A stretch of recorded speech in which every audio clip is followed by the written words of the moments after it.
नमस्ते मित्रों, आज हम बताने जा रहे हैं कि भगवान विष्णु ने नारद को क्या शिक्षा दी और गुरु की महिमा बताई एवं गुरु जिनके गुरु हैं उनके बारे में बताए एवं गुरु से दीक्षा लेना क्यों ज़रूरी है, शिक्षा लेना क्यों ज़रूरी है ये बताया। तो एक सत्य घटना पर आधारित है, तो आप ध्यान से सुनेंगे। एक बार नारद जी विष्णु भगवान से मिलने गए। भगवान ने उनका बहुत सम्मान किया।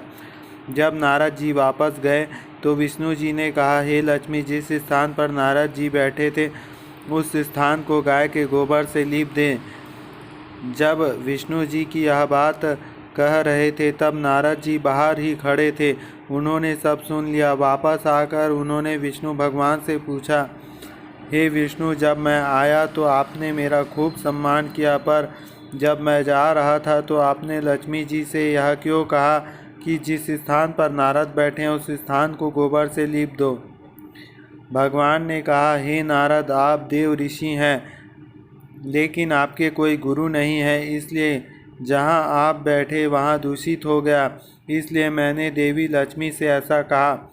यह सुनकर नारद जी ने कहा, हे भगवान, आपको बात सत्य है, पर मैं गुरु किसे बनाऊं। नारायण बोले, हे नारद, धरती पर चले जाओ, जो व्यक्ति सबसे पहले मिले उन्हें अपना गुरु बना लेना। नारद जी ने प्रणाम किया और धरती पर पहुँचे। उन्हें सबसे पहले एक मछुआरा मिला। नारद जी वापस विष्णु भगवान के पास गए और कहा, भगवान, वो मछुआरा तो कुछ भी नहीं जानता, मैं उसे गुरु कैसे मान सकता हूँ। यह सुनकर भगवान ने कहा, नारद जी, अपना प्रण पूरा करो। नारद जी वापस आए और उस मछुआरे से कहा, मेरे गुरु बन जाओ। पहले तो मछुआरा नहीं माना, बहुत मानने पर राजी हो गया। मछुआरे को राजी करने के बाद नारद जी फिर भगवान के पास गए और कहा, हे भगवान, मेरे गुरु जी को कुछ भी नहीं आता, वे मुझे क्या सिखाएंगे। यह सुनकर विष्णु जी क्रोध में आ गए और उन्होंने कहा, हे नारद, निंदा करते हो, जाओ, मैं आपको श्राप देता हूँ कि आपको 84 लाख योनियों में घूमना पड़ेगा। यह सुनकर नारद जी दोनों हाथ जोड़कर कहा, हे भगवान, इस श्राप से बचने का उपाय भी बता दीजिए। भगवान विष्णु ने कहा, इसका उपाय जाकर अपने गुरुदेव से पूछिए। नारद जी ने सारी बात जाकर उस मछुआरे गुरुदेव को बताई। गुरु जी ने कहा, ऐसा करना, भगवान से कहना 84 लाख योनियों की तस्वीर धरती पर बना दें, फिर उस पर लेटकर घूम लेना और विष्णु भगवान जी से कहना कि 84 लाख योनियों में घूम आया, मुझे माफ़ कर दो, आगे से गुरु निंदा नहीं करूँगा।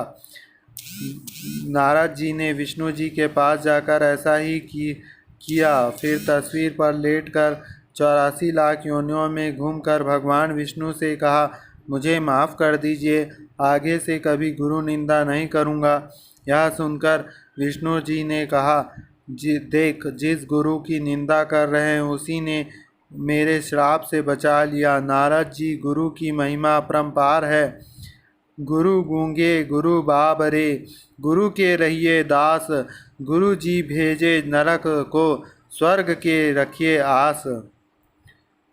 तो ये बहुत ही अच्छा मार्मिक कथा है जिसके द्वारा हम सीख सकते हैं। और रामचरितमानस में भी कहा गया है, गुरु बिना भवनिधि तरहि न कोई, जो विरंचि शंकर सम होई। मतलब अगर कोई शंकर जैसा भी सीधा साधा है तो वो नहीं तर सकता बिना गुरु के। तो ये रामचरितमानस में लिखा है। तो इसलिए हर मनुष्य को गुरु बनाना आवश्यक है, क्योंकि मनुष्य जन्म बहुत ही कीमती से मिलता है और 84 लाख योनि लगभग 200 करोड़ वर्ष साल बाद हमको यह जन्म, मनुष्य जन्म मिलता है। तो इस मनुष्य जन्म का कीमत समझे और गुरु अवश्य बनाए और ब्रह्म ज्ञान ले और इस भवसागर से पार जाए और गुरु से दीक्षा ले, शिक्षा ले। जय श्री राम।